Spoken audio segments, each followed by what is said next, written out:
सुरुवात करणार आहोत. आजच्या सेशनचं ऑब्जेक्टिव्ह क्लिअर आहे.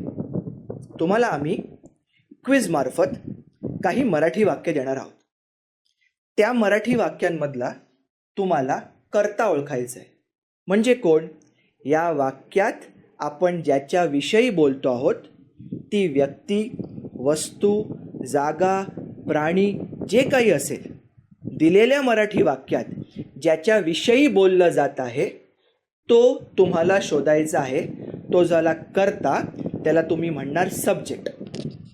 दुसरं, कोणतंही वाक्य कोणत्याही भाषेमधलं जेव्हा पण बोललं जातं त्या वाक्यातून तीनच गोष्टी होतात.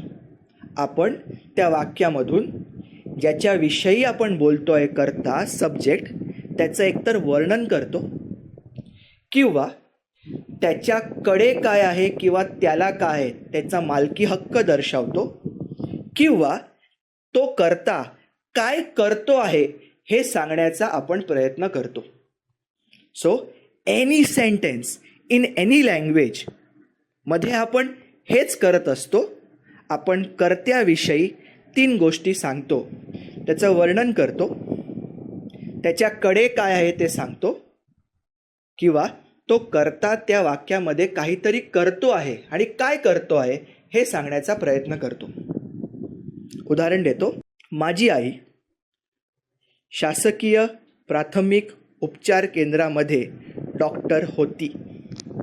माझी आई म्हणजे ह्या वाक्यातली ती व्यक्ती ज्याच्याविषयी मी बोलतो आहे आणि मी माझ्या आईचं वर्णन करतो आहे. ती कोण आहे, ती कशी आहे, ती कुठे आहे, ह्यांच्यापैकी ती कोण आहे ह्याचं मी वर्णन करतो आहे. ती पूर्वी एक डॉक्टर होती असं मी तिचं वर्णन केलं. माझ्या आईला 2 मुलं आहेत. आता मी माझ्या आईकडे काय आहे हे सांगतो आहे.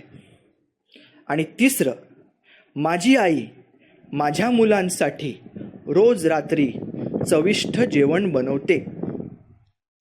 तिसऱ्या वाक्यात मी माझी आई म्हणजे या वाक्यातल्या कर्त्याविषयी सांगतोय की ती काय करते. 3 वाक्य घेतली. पहिल्या वाक्यात या वाक्यात ज्याच्याविषयी बोलतो आहे त्याचं वर्णन केलं. वर्णन केलं म्हणजे कर्त्याविषयी कोण आहे, कसा आहे, कुठे आहे या प्रश्नांची उत्तर दिली. दुसऱ्या वाक्यात कर्त्याकडे काय आहे हे सांगण्याचा प्रयत्न केला. मालकी हक्क, माझ्या आईला काय आहे, माझ्या आईकडे काय आहे, अशा प्रकारे मी दुसरं वाक्य बनवलं. आणि तिसऱ्या वाक्यात माझी आई म्हणजे या वाक्यातला कर्ता काय करते हे मी सांगण्याचा प्रयत्न केला. इंग्लिश आणि मराठीमध्ये जो प्रायमरी डिफरन्स आहे, मूळ फरक आहे, तो मी तुम्हाला सांगण्याचा प्रयत्न करतो आणि मग तुम्ही आजची क्विज सोडवायला घेऊ शकता. मराठी वाक्यामध्ये ज्याच्याविषयी मी बोलतो आहे तो वाक्याच्या सुरुवातीला येतो. माझी आई एका शासकीय प्राथमिक उपचार केंद्रात डॉक्टर होती. माझी आई वाक्याच्या सुरुवातीला आणि माझ्या आईचं वर्णन करणारा शब्द होती ह्या वाक्याच्या शेवटाला. तो सब्जेक्टनी सुरुवात झाली, वर्बनी शेवट झाला आणि उरलेला जो भाग आहे तो वाक्याच्या मध्ये राहिला. माझं दुसरं वाक्य होतं, माझ्या आईला 2 मुलं आहेत. मी माझ्या आईविषयी बोलतोय. वाक्याची सुरुवात तिच्याकडे आहे किंवा तिला आहे हे सांगण्यासाठी जो शब्द वापरला तो वाक्याच्या शेवटी आहे आणि मध्ये उरलेलं वाक्य. आणि तिसरं वाक्य, माझी आई माझ्या मुलांसाठी रोज रात्री चविष्ट जेवण बनवते. माझी आई वाक्याच्या सुरुवातीला, माझी आई काय करते हे सांगणारा शब्द वाक्याच्या शेवटाला आणि उरलेलं सगळं वाक्य या दोघांच्या मध्ये. तर मराठीतलं वाक्यरचना असते सब्जेक्ट, मधला भाग ज्याला आपण ऑब्जेक्ट म्हणूया, आणि वर्ब. सब्जेक्ट, ऑब्जेक्ट आणि वर्ब याच 3 वाक्यांचं जर तुम्ही इंग्लिश ट्रान्सलेशन करायला घेतलं तर ते असे होईल. तुमच्यासमोर दिसतंय.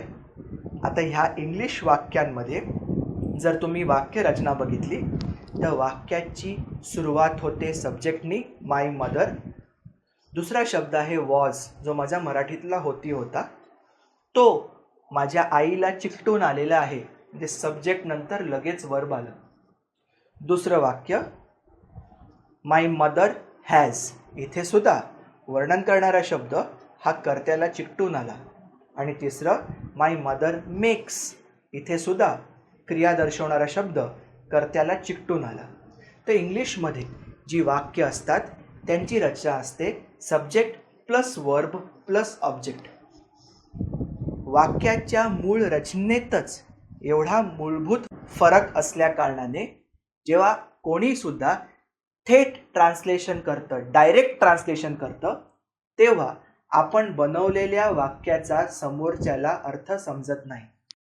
सर्वात मोठी गोष्ट जी लक्षात ठेवायची आहे ती मराठीतलं मूळ वाक्य रचना ही subject plus object plus verb आहे आणि ती इंग्लिशमध्ये subject plus verb plus object आहे. तर आजच्या दिवसात जी तुम्हाला क्विज मिळेल त्या क्विजमध्ये तुम्हाला काय करायचं आहे, काही मराठी वाक्य दिली असणार, त्या मराठी वाक्यातला सब्जेक्ट ओळखायचा आहे. म्हणजे त्या वाक्यात कोणाविषयी बोललं जात आहे हे तुम्हाला ओळखायचं आहे. आणि दुसरं, ज्याच्याविषयी आपण बोलतो आहोत त्याच्याविषयी आपण काय बोलतो आहोत, त्याचं वर्णन करतो आहोत त्या वाक्यामध्ये, त्याच्याकडे काय आहे हे सांगत आहोत का तो कर्ता किंवा तो सब्जेक्ट काय करतो हे आपण सांगत आहोत, हे तुम्हाला आजच्या क्विजमध्ये शोधायचं आहे. सो एवढंच सांगून आजच्या ह्या इंटरॅक्शनला मी क्लोज करतो आणि मी आशा करतो जी आम्ही तुम्हाला आज क्विज पाठवणार आहोत ती सोडवण्यात तुम्हाला मजा येईल. We will go step by step, टप्प्याटप्प्याने जाऊ. सुरुवातीला थोडं स्लो वाटेल, but then around 11th or 12th day will start picking up pace. आपण थोडं फास्ट करू आणि एक 20-21 दिवसानंतर we will shift directly to making sentences in English. So thank you very much for your time. I look forward to talking to you again.